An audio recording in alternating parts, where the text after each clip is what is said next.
நம்ம தமிழ்நாட்டில் இருக்கிற ஒரு அழகான கிராமம். அங்கே தர்மலிங்கன்னு ஒரு பெரிய நிலசுவாமி இருந்தார். பேருக்கு தான் தர்மலிங்கமே தவிர அவர்கிட்ட தர்மமே கிடையாது. ஊரில் இருக்கிற ஏழை எளிய மக்களோட நிலத்தை எல்லாம் ஏமாத்துறது, பொய் சாட்சி சொல்கிறது, மற்றவங்க சொத்தை அபகரிக்கிறதுன்னு எல்லா பாவத்தையும் அசால்ட்டாக பண்ணுவார். ஏன் இப்படி பண்ணுறீங்கன்னு யாராவது கேட்டால், என் ஒரே மகன் கதிரவனுக்கு நான் சக்கரவர்த்தி மாதிரி சொத்து சேர்த்து வைக்கிறேன், அதில் யாருக்கு என்னன்னு ஆணவமாக பேசுவார். ஒரு நாள் அந்த ஊர் எல்லைக்குள்ளே இருக்கிற சிவன் கோயிலுக்கு காசி பக்கத்திலிருந்து ஒரு முனிவர் வர்றார். அவரோட முகம் அப்படியே பிரகாசமாக இருக்குது. அவர் சும்மா உட்கார்ந்து கண்ணை மூடினாலே சுற்று வட்டாரத்தில் இருக்கிறவங்களுக்கு ஒரு அமைதி கிடைக்கும். ஊர் மக்கள் எல்லாரும் அவரை போய் பார்த்து ஆசி வாங்குறாங்க. விஷயம் தர்மலிங்கத்துக்கு தெரியுது. அவரும் தன் மகன் கதிரவனை கூப்பிட்டுக்கிட்டு தன் பணக்காரன தோரணையை காட்டுறதுக்காக ஏகப்பட்ட தட்டுக்களோட முனிவரை பார்க்க போகிறாரு. முனிவர் முன்னாடி போய் நின்ன தர்மலிங்கம், சாமி, நான் இந்த ஊரிலே பெரிய செல்வந்தன். என் மகனுக்காக 7 தலைமுறைக்கும் உட்கார்ந்து திங்கிற அளவுக்கு சொத்து சேர்த்து வச்சிருக்கேன். இவன் வாழ்க்கை எப்படி இருக்குன்னு கொஞ்சம் சொல்லுங்க அப்படின்னு ரொம்ப பெருமையாக கேட்குறாரு. முனிவர் மெதுவாக கண்ணை திறந்து கதிரவனை பார்க்குறாரு. அப்புறம் தர்மலிங்கத்தை பார்க்குறாரு. அவரோட முகத்தில் ஒரு சின்ன வருத்தம் தெரியுது. முனிவர் தர்மலிங்கத்தை பார்த்து அமைதியாக சொல்கிறார், அப்பனே, நீ உன் மகனுக்கு 7 தலைமுறைக்கும் சொத்து சேர்த்து வச்சிருக்கலாம். ஆனால் அந்த சொத்தோடு சேர்த்து நீ பண்ணின பாவத்தையும் அவனுக்கு வாரிசாக கொடுத்திருக்கியே, அதை பற்றி யோசிச்சியா? தர்மலிங்கத்துக்கு சுருக்குன்னு கோபம் வருது. என்ன சாமி சொல்கிறீங்க? தப்பு பண்ணுனா எனக்கு தானே தண்டனை வரணும்.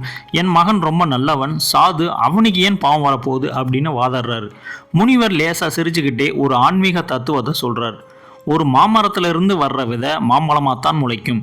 வேப்ப மரத்து விதை வேப்பமரமாகத்தான் முளைக்கும். ஒரு தந்தை தன் பிள்ளைக்கு கொடுக்குற ரத்தமும் வளர்க்குற காசும் தர்மமான வழியில் வரலைன்னா அந்த பாவம் பிள்ளையோட ஆன்மாவையே அவனுடைய விதியையே தாக்கும்.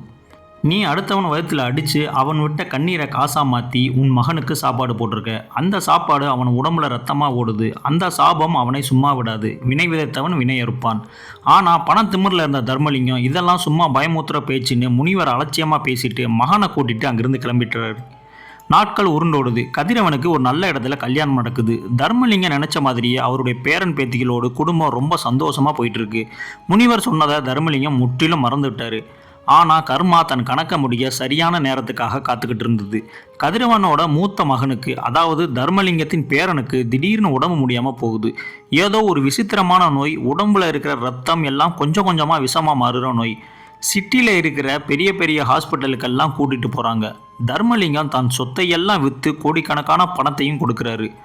ஆனால் எந்த டாக்டராலையும் அந்த நோயை குணப்படுத்த முடியலை. அந்த பையன் துடிதுடிச்சு அழுகிறான். தாத்தா, என் உடம்பெல்லாம் ஏதோ நெருப்பு மாதிரி எரியுது தாத்தா, என்னால் தாங்க முடியலை. பெத்த மகன் கதிரவனும், அப்பா, என் பிள்ளைய ஏன்பா இப்படி துடிக்கிறான், நாம் யாருக்கு என்ன துரோகம் பண்ணோம்னு நெஞ்சில் அடிச்சுக்கிட்டு அழுகிறான். தர்மலிங்கத்தால் எதையும் செய்ய முடியலை. பணம் இருக்குது, சொத்து இருக்குது, ஆனால் தன் பேரனோட துடிப்பை நிறுத்த முடியலை. அப்போ தான் தர்மலிங்கத்துக்கு அன்னைக்கு அந்த முனிவர் சொன்ன வார்த்தைகள் ஞாபகத்துக்கு வருது.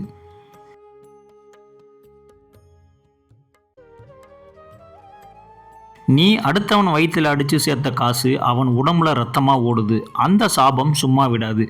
அப்படியே பதறி அடிச்சுட்டு ஓடி போய் அந்த முனிவரோட காலில் விழுந்து கதறாரு தர்மலிங்கம். சாமி, என்னை மன்னிச்சிருங்க சாமி. நான் பேராசையால் ஆணவத்தில் பல பேரை ஏமாற்றி பாவம் சேர்த்துட்டேன். ஆனால் அந்த பாவம் என் பையனையும் பேரனையும் ஏன் சாமி சித்திரவதை பண்ணுது? தப்பு பண்ணுனா என்னை தண்டிங்க சாமி, என் பேரனை காப்பாற்றுங்க. முனிவர் தர்மலிங்கத்தை எழுப்பி உட்கார வச்சு கண்களில் கருணையோடு சொல்கிறாரு. தர்மலிங்கம், ஆன்மீக ரீதியாக பிரபஞ்சத்தோட விதி என்னன்னு தெரியுமா?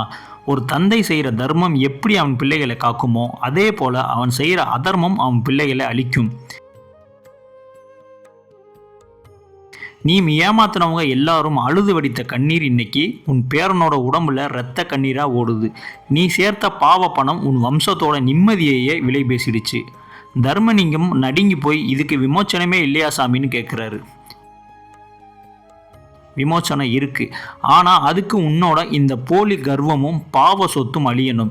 நீ யாரோட நிலத்தையெல்லாம் ஏமாத்தினியோ அவங்க குடும்பத்தை கண்டுபிடிச்சி அந்த சொத்தை திருப்பி கொடு. அநியாயமாக சேர்த்த பணத்தை ஏழை எளியோர்களுக்கும் ஆன்மீக காரியங்களுக்கும் தர்மம் பண்ணு. நீ சொத்துன்னு நினச்சி எல்லாத்தையும் விட்டுட்டு வெறுங்கையோட ஈசனை நோக்கி பிராய்ச்சித்தம் தேடு. உன் பாவத்தின் வீரியம் குறையும் போது உன் வம்சத்துக்கு விடிவு காலம் பிறக்கும். முனிவர் சொன்னபடி தர்மலிங்கம் தன் தவறை உணர்ந்து அநியாயமாக சேர்த்த சொத்துக்கள் அனைத்தையும் பாதிக்கப்பட்டவர்களுக்கே திரும்ப கொடுத்தாரு. கர்வத்தை விட்டு சாதாரணமாக மனிதனாக இறைவனிடம் அழுது பிராய்ச்சித்தம் தேடினார். அதன் பிறகு மெல்ல மெல்ல அவருடைய பேரன் உடல்நிலையும் மாற்றம் தெரிந்தது.